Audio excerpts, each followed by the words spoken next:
I'm making a video game. We're still on level design, and in this episode I'll be running you through how to assemble difficulty in the moment-to-moment gameplay. We'll be talking about events and level set pieces that take literal seconds to play through, but hours upon hours of meticulous, painstaking, back-breaking thought and hard work to implement. Because game development is fun. Let's talk game design, but first.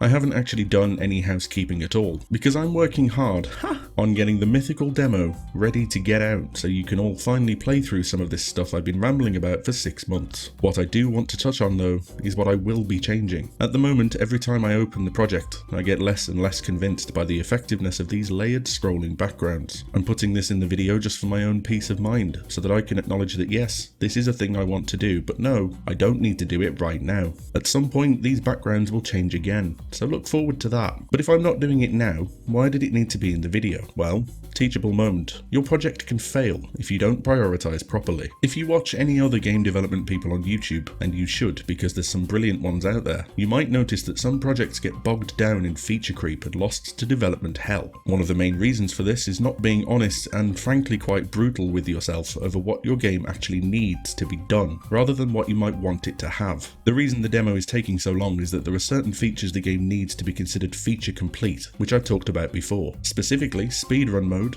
a music jukebox, and the story screen and some placeholder text, in addition to really boring things like graphics options and customizable controls. If I can get those ready for the demo, then they will also be done for the full game, so the demo would then become more like a vertical slice, a small example of all of the systems and mechanics that will be in the final game, and it means putting in all this effort now will save me having to put in the effort later, in theory. Anyway, we have some difficulty to design, so grab a notebook and a pen, because I'm about to learn you a thing.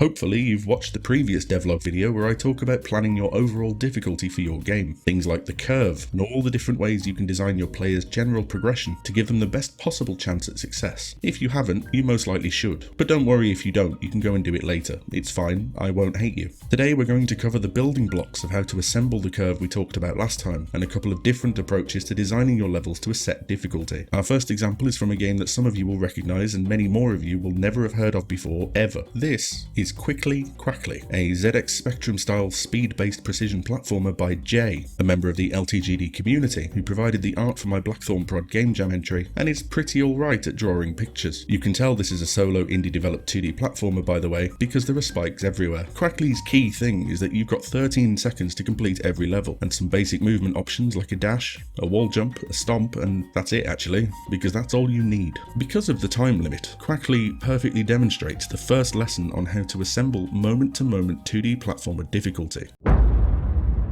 Single loop design is the idea that difficulty is tied intrinsically to how much you're asking the player to do in a single loop. A single loop is the allotted resources that you give to the player in what you might call an attempt, or if you're an old person like me, a life. It's how much progress you expect them to make before you slap either a soft or hard checkpoint behind them should they fail. Quackly gives you 13 seconds to complete each level. What this means is that every attempt can only ever be 13 seconds long, because you'll fail if the time runs out and your loop will restart. Your loop can obviously end before this, if you run into a hazard, but 13 seconds is the absolute maximum. Because the levels are so short, the soft and hard checkpoints in Quackly are the same. You're always booted back to the start of the level, and subsequently to the start of the loop. If we start zoomed out, looking at the overall difficulty curve of a game, then the next level to zoom into is the single loop. These are the foundations of how you achieve your difficulty curve. Reiterate has significantly longer levels than Quackly, and I've talked before about how there's a midway checkpoint halfway through each stage. This is how Reiterate's single loop is established. What I'm asking you to do is to get from either the beginning of the stage to the middle, or from the middle of the stage to the end, in a single loop. If you fail before reaching the middle, you're kicked back to the start of the level, which is the hard checkpoint. If you fail between the middle and the end, you return to the middle, or the soft checkpoint. What makes the middle a soft checkpoint is that if you leave the level, quit the game and come back later, you'll start over from the beginning of the level, the hard checkpoint. Some games like Quackly don't delineate between hard and soft checkpoints. Super Meat Boy, for example, will restart the entire level no matter where you got to. When you expect the player to complete the entire level in a single loop, like in Quackly and Meat Boy, this is absolutely fine. The caveat to this is you need the level to restart quickly, which in Quackly it does. I'm going to go off on a tangent for a minute. If you pay any attention at all to game design discourse over the last few years, you might have heard certain people speak disparagingly about live systems, and you might be thinking, are they outdated design that has no place in modern gaming? And the answer is, as per usual, it depends. In the original Sonic the Hedgehog you have lives. Through the use of special stages you can also gain continues. The levels are quite long and feature a checkpoint system. Here, if you die, you go back to a checkpoint and lose a life. If you lose all your lives and have a continue, you'll be kicked back to the start of the world you're on with a new set of lives. If you lose all your lives and all of your continues, you'll get a game over and have to restart from scratch. So what's going on here? Is this outdated and wrong? Well, no. The live system indicates your soft checkpoints, letting you restart at a checkpoint throughout the level. You can gain more of these by collecting rings, scoring points, and generally being good at the game. Lose all of those and you'll use up a continue, which you've earned by doing the special stages and therefore being good at the game. You might sense a pattern here. Sonic the Hedgehog is not a game designed to be completed the first time you play it. It's designed for multiple playthroughs, which is why the levels have multiple paths, and there are secrets and bonus stages everywhere. You're meant to come back to this over and over, improving and discovering more of the game through each subsequent run. Now, there are some people who will tell you that this is bad design, that it's antiquated and old-fashioned. Some of those same people may play Binding of Isaac, or any other roguelike that asks you to do multiple runs in order to increase your understanding of the game's mechanics and layout over time. Those people will not be aware of this because they sadly don't understand irony. You might also think it's old-fashioned to have lives, because why not just restart the level like Super Meat Boy does? Why have lives at all? It's because live systems come with a trade-off. If you don't have a live system and you couple that with a quick restart, it means that the player can keep trying and failing and learning and growing on a single level until they get it. This might on the surface sound good, and generally it is, especially in something that can get as challenging as Super Meat Boy does. Reiterate is designed this way as well, so please don't think I'm criticizing this approach. But what it also means is that the player can, purely through force of will and often luck, fluke their way through a challenge. Throw yourself at a wall often enough and eventually it'll break. Doesn't mean you learned how to climb the wall, does it? Having a live system and a hard reset means that the player actually has to grow in skill to proceed. Their growth and competency has to improve because they can't just keep hammering away at a single challenge without consequence. So why am I bringing this up? Because people saying dumb things about live systems makes me angry. No, sorry, it's not that. It's because both Quackly and Sonic demonstrate different approaches to the single loop design principle, in the ways in which what you're asking of the player in a single attempt can be utilized to implement the overall difficulty curve of your game.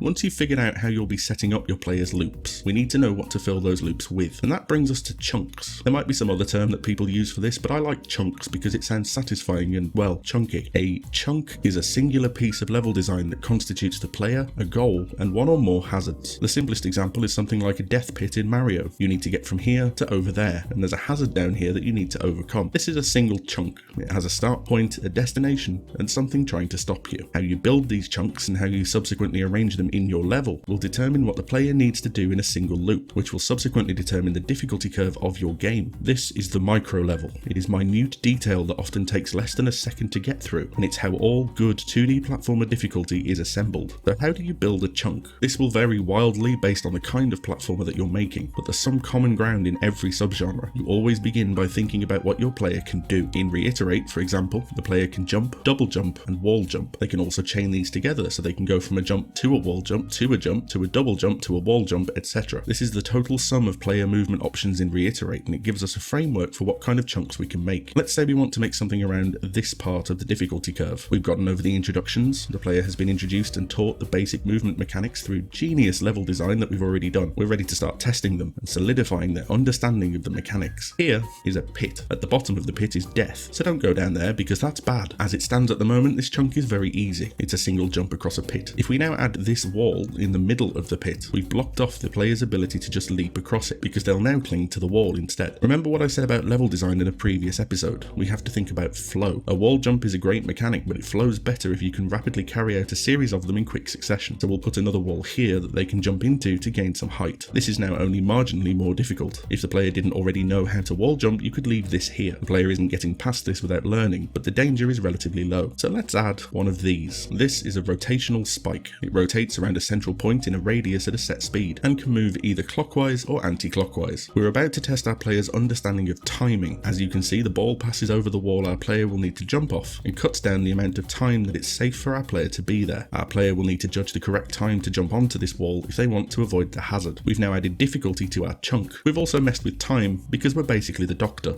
What? But, being the genius metaverse gods that we are, time is not enough. What if we also want to mess with space? Let's go back to our old friend, the spike. Stick some spikes here, and we're now controlling both time and space. The player now has to judge their initial leap, and then also arrange their jump to avoid these spikes, which are static, and provide a hazard at the end of the chunk to force the player to judge their jump height and positioning. This whole process takes about a second, by the way, but you can see how we've manipulated the space based on our player's capabilities to test their understanding of the mechanics. And as much as I've just rambled on about it, it's actually really that simple. A chunk is just using your hazards to control time and space in a challenging way to test your player's understanding and competency with the mechanics you've given them. A single loop is just a series of chunks strung together, keeping an eye out for flow like we talked about before, and that's how difficulty is assembled. Chunks build loops, and loops form the curve. Easy. But how do you know if you've got the right chunks? What if your chunk is a sudden difficulty spike that your player can't handle? There's two ways to get around that. The first is testing, and testing will always be the primary way of telling if your difficulty curve is correct. There is no substitute for testing. Testing.